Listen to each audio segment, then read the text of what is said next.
I cannot wait to see this all lit up at night. It's gonna be just so beautiful.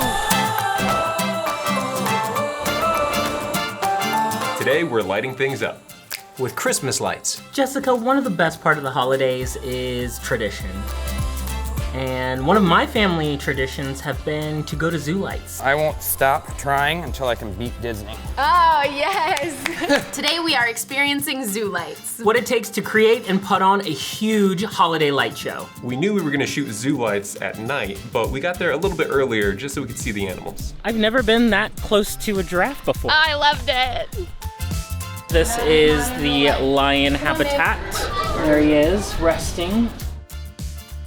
Everything during normal zoo operations is wrapping up. We're about to meet the coordinators and everybody for ZooLights right now. So this is the ZooLight shed.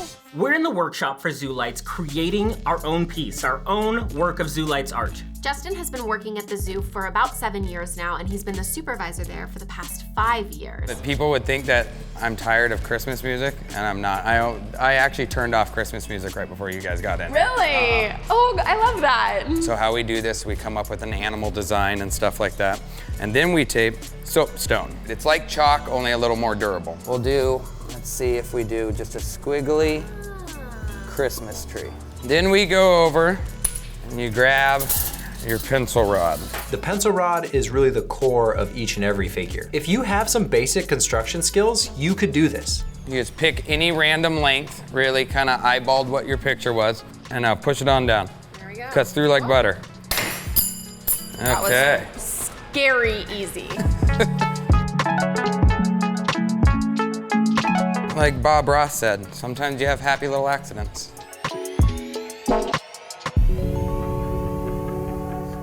And there's our tree.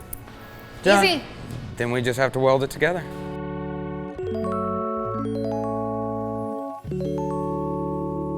Justin was a good teacher, showing you how to create these sculptures basically from scratch. You're like the Santa of the zoo.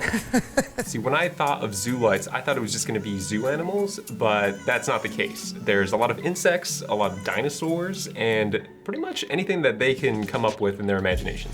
Let me just bring a dinosaur head over to talk about real quick. The 2D shapes are one thing, but the 3D models are a whole nother level. These teeth are actually made out of an old broom handle. She's got a chipped tooth. She's got to go to the dentist for that, but.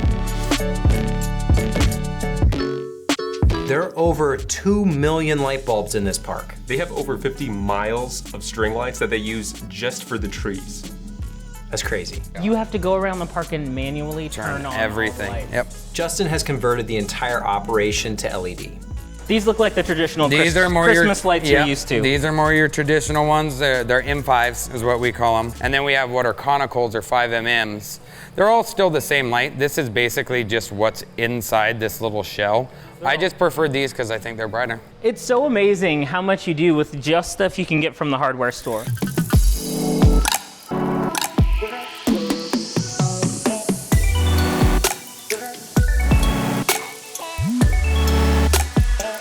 Okay, so now you guys are out here helping me put up our armatures. Our armatures are all of our animals that we see. We put them up with just rebar and zip ties, and then we pound them in. We're gonna put our little mouse with cheese here. Oh. So if you want, come set the rebar here. There we go. Now we're hitting something. Perfect. Now, you just go down, like that's a good spot, kind of, yep, just pick. I usually try to keep it, the rule of thumb, do about 3. Like I said, this is my 7th install season, and it took me until about year 4 to stop putting zip ties in backwards. I'll take these and just cut off the little excess. Okay, now, if you want, go ahead and take this, unplug that top one, and then plug that one in. Here we go. Oh, there it is, we got our mouse. It really was such a beautiful experience watching the sun go down and this park come to life. Okay, we're at dusk right now. You would call this dusk, right? And all the lights are actually on. Well, they're in the process of turning them on. Yeah. And it's already magnificent, even in like, even with some daylight out. Look at these twinkly lights, so beautiful. Beautiful.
We're at the zoo, we're the only people here. They turned on all the lights so we could just explore and see what ZooLights was all about. Every piece here is unique. I've even noticed a bunch of the armatures around the park that are adapted to the environment. So one is a bird in a tree that swoops down and flies off. There's something everywhere to see, and there's so many details, so you can't just look down or just around you. You really got to look up. You've got to look everywhere to see all the little hidden details they've hidden around ZooLights.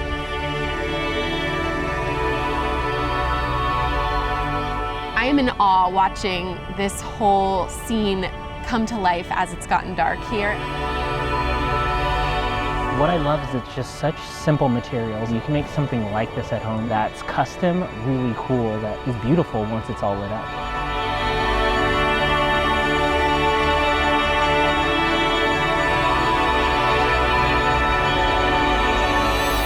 I really have a new level of respect for the people who work so hard all year round to set up these kinds of displays. It's so much work, it's so tedious, but they take pride in making sure that each and every light, every single display is perfect, beautiful, and presentable for the people who are enjoying it.